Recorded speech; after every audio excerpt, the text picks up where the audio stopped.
எல்லாருக்கும் வணக்கம். எங்களோட இந்த மறக்க முடியாத ஜப்பான் பயணத்தோட 3வது பகுதிக்கு உங்களை அன்போட வரவேற்கிறோம்.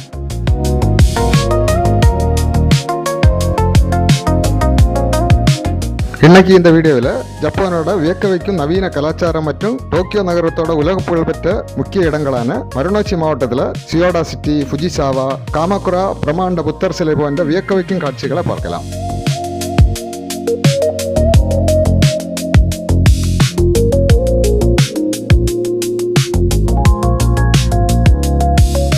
பிரான்ஸ், நீங்க இப்ப பாக்குறது நவீன கட்டிடக்கலையின் அற்புதம், டோக்கியோ இன்டர்நேஷனல் ஃபோரம்.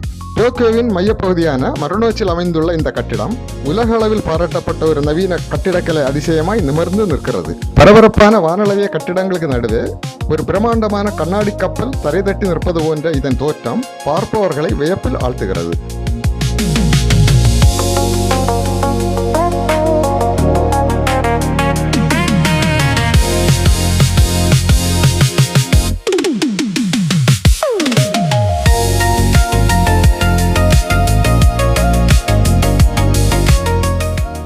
டோக்கியோவின் மிக நவீன கண்ணாடி மாளிகையான இன்டர்நேஷனல் ஃபோரமின் வெளிப்புறத்தில் மாதத்திற்கு 1 அல்லது 2 முறை ஞாயிற்றுக்கிழமைகளில் இந்த சந்தை கூடுகிறது. அதிநவீன கட்டிடக்கலைக்கு நடுவே ஜப்பானின் பழங்கால வரலாற்றையும் கலாச்சாரத்தையும் விற்கும் இந்த சந்தை ஒரு அற்புதமான முரண்பாடான அனுபவத்தை தருகிறது.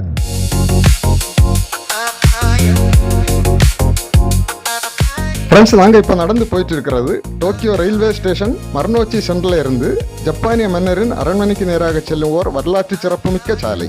இந்த சாலையோட பேரு கியோகோடோரி அவென்யூ. டோக்கியோவின் அதிநவீன கார்ப்பரேட் உலகத்தையும் ஜப்பானிய பாரம்பரிய அரண்மனை கலாச்சாரத்தையும் இணைக்கும் ஒரு மிக அழகான கலாச்சார பாலம் தான் இந்த சாலை. சாதாரண சாலைகளைப் போல இல்லாமல் இது ஒரு திறந்தவெளி பூங்காவை போல மிக பிரமாண்டமாக வடிவமைக்கப்பட்டுள்ளது. இந்த சாலையின் இருபுறமும் டோக்கியோவின் பிரமாண்டமான வானளவிய நவீன கட்டிடங்கள் சூழ்ந்துள்ளன. இங்கு சாலையோரங்கள் நட்டு வைக்கப்பட்டுள்ள ஜிங்கோ மரங்கள் இந்த சாலையின் மிகப்பெரிய பிளஸ் பாயிண்ட். டோக்கியோவின் மிகப்பெரிய வணிக பகுதியின் மத்தியில் இருந்தாலும் இந்த சாலையின் மையப்பகுதி வாகன போக்குவரத்துக்கு தடை செய்யப்பட்டு பொதுமக்கள் நடப்பதற்காக மட்டுமே ஒதுக்கப்பட்டுள்ளது.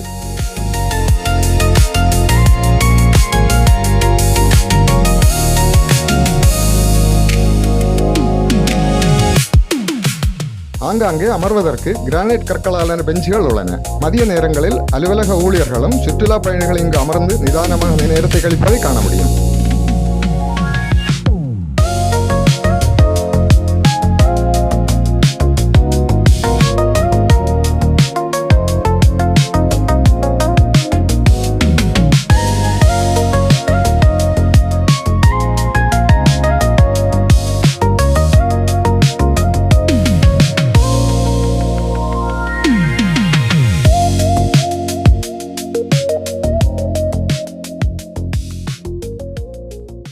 ஃப்ரெண்ட்ஸ், நாங்கள் இப்போ ஃபுஜிசாவாங்கிற இடத்துக்கு போயிட்டு இருக்கோம்.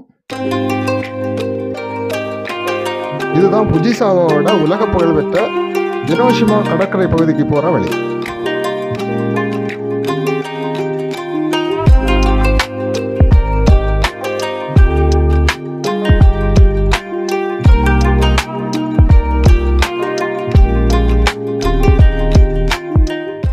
டோக்கியோவுக்கு தெற்கே கானாகாவா மாகாணத்தில் கடற்கரையொட்டி அமைந்திருக்கிற ஒரு அற்புதமான பகுதி இது. ஃப்ரெண்ட்ஸ், ஃபுஜிசாவா நகரத்தோட தெருக்கள் அப்படி நடந்து வந்தால் இதோ பாருங்க, கண்ணு கட்டின தூரம் வரைக்கும் நீல நிற கடலும் அதுக்கு மேலே அழகான வெள்ளை மேகங்களும் சூழ்ந்த ஒரு அற்புதமான பகுதிக்கு நாங்கள் வந்தாச்சு.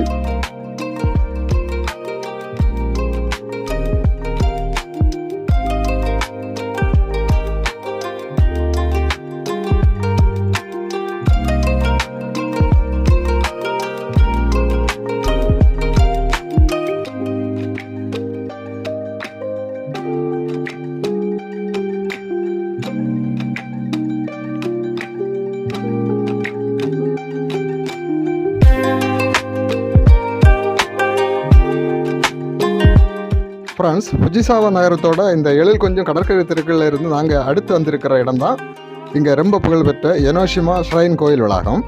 ஜப்பானில் கராத்தே போன்ற தற்காப்பு கலைகளை பயில்பவர்கள் தங்களோட மனக்கட்டுப்பாட்டையும் ஒழுக்கத்தையும் வளர்த்து கொள்ள இந்த ஆன்மீக தலங்களுக்கு வர்றது வழக்கம். இந்த மலைக்கோயிலோட உச்சிக்கு போகணும்னா சாதாரண விஷயம் இல்லை. கிட்டத்தட்ட 250க்கும் மேற்பட்ட செங்குத்தான கல் படிக்கட்டுகளில் நம்ம ஏறி போகணும். வாங்க அப்படியே மேலே போகலாம்.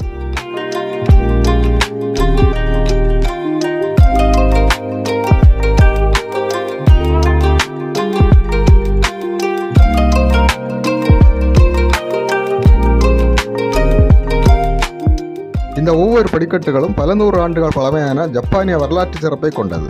சுற்றிலும் அடர்ந்த மரங்கள், பாரம்பரியமான விளக்கு தூண்கள்னு இந்த வழியில் ஏறி போகும்போதே நமக்கு ஒரு தனி எனர்ஜி கிடைக்குது. ஜப்பானியர்கள் தங்களோட ஆன்மீக கலாச்சாரத்தை எவ்வளவு தூய்மையாகவும் அமைதியாகவும் பராமரிக்கிறாங்க பாருங்க.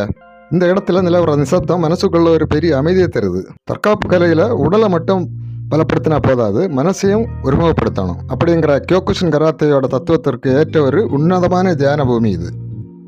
பாதி தூரம் ஏறி வந்து அப்படியே பின்னாடி திரும்பி பார்த்தா நாங்கள் கடந்து வந்த அந்த நீல நிற கடலும் எனோஷிமா பாலம் எவ்வளவு பிரம்மாண்டமாக தெரியுது பாருங்க. மேலே ஏறி போக போக இந்த தீவோட அழகும் அமைதியும் இன்னும் அதிகமாகுது.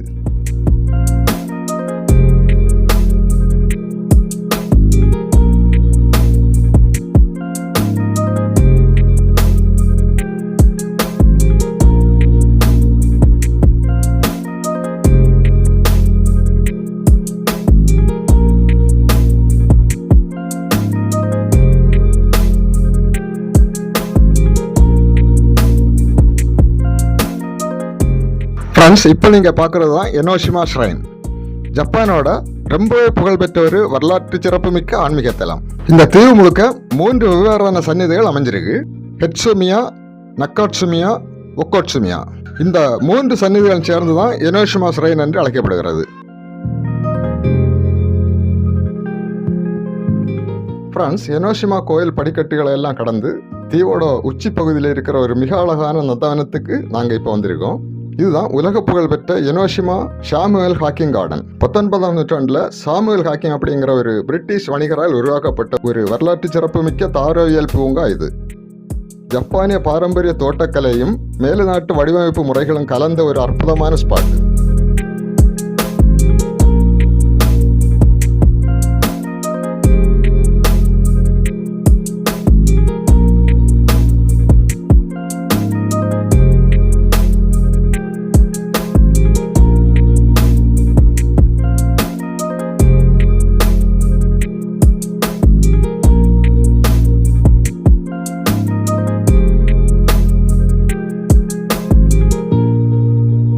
மலைப்பயிற்சி, கோயில் தரிசனம்னு இந்த தீவோட ஆன்மீக பயணங்களுக்கு நடுவில் இயற்கை நவீனம் ஒன்றா இணைந்திருக்கிற இந்த நந்தவனத்தில் உலா வர்றது உடம்புக்கும் மனசுக்கும் ஒரு அசாத்தியமான ரிலாக்ஸேஷனை தருது.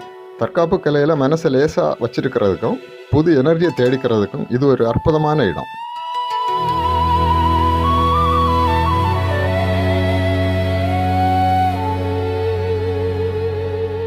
அப்படியே இந்த பூங்காவோட நடுப்பகுதியில் பார்த்தீங்கன்னா வானுயர்ந்து கம்பீரமாக நிற்கும் ஜப்பானோட புகழ்பெற்ற கலங்கரை விளக்கம், அதாவது எனோஷிமா ஷீ ஹேண்டில் கோபுரம் அமைஞ்சிருக்கு. வாங்க அப்படியே அந்த ஷீ ஹேண்டில் கோபுரத்தோட உச்சிக்கு போகலாம். சுமார் 60 மீட்டர் உயரமும் கடல் மட்டத்திலிருந்து 100 மீட்டருக்கு அதிகமான உயரமும் கொண்ட ஒரு வித்தியாசமான கலங்கரை விளக்கம் இது. இந்த அதிநவீன கோபுரத்தோட உச்சிக்கு நாங்கள் எலிவேட்டர் மூலமாக போயிட்டு இருக்கோம்.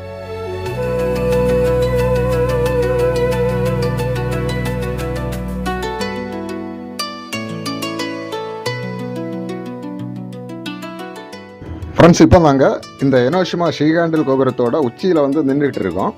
இங்கிருந்து பார்க்குற காட்சி உண்மையிலேயே வார்த்தைகளே இல்லாத ஒரு அசாத்தியமான அழகு.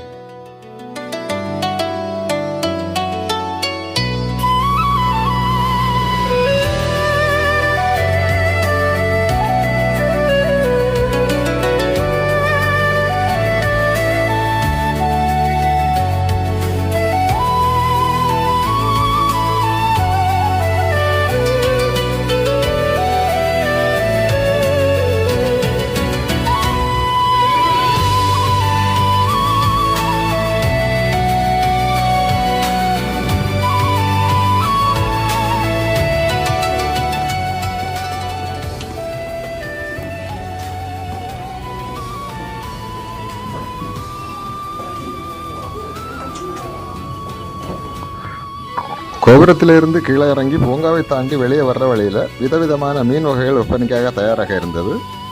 அதில் சிலவற்றை ருசித்து விட்டு அடுத்து நாங்கள் போயிட்டுருக்கிற இடம் ஜப்பானோட வரலாற்று சிறப்புமிக்க ஆன்மீக நகரமான காமாகுரா.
இப்போ எங்களோட பின்னணியில் தெரிகிற இந்த பிரம்மாண்டத்தை பாருங்க. இதுதான் உலக புகழ்பெற்ற காமோக்ரா பிரம்மாண்ட புத்தர். கிட்டத்தட்ட 800 வருடங்களுக்கு மேலான பழமையான வரலாறு கொண்ட வெண்கல சிலை இது. சுமார் 43 அடி உயரமும் 120 டன் எடையும் கொண்ட இந்த மாபெரும் புத்தர் சிலை பல இயற்கை சீற்றங்களை கடந்து இணைக்கும் அதே தியான நிலையில் அமைதியாக உலகிற்கு அமைதியை போதிச்சிட்டு நிற்குது.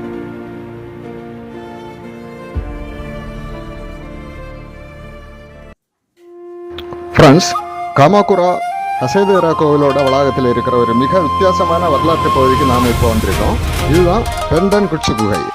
தலைக்கு மேலே பாறைகள் சூழ அடியில் மெல்லிய விளக்கு வெளிச்சத்தில் இந்த குகைக்குள்ள நடக்கிறது உண்மையிலேயே ஒரு மர்மமான, அதே சமயம் மனசுக்கு ரொம்ப நிறைவான ஒரு ஆன்மீக அனுபவம்.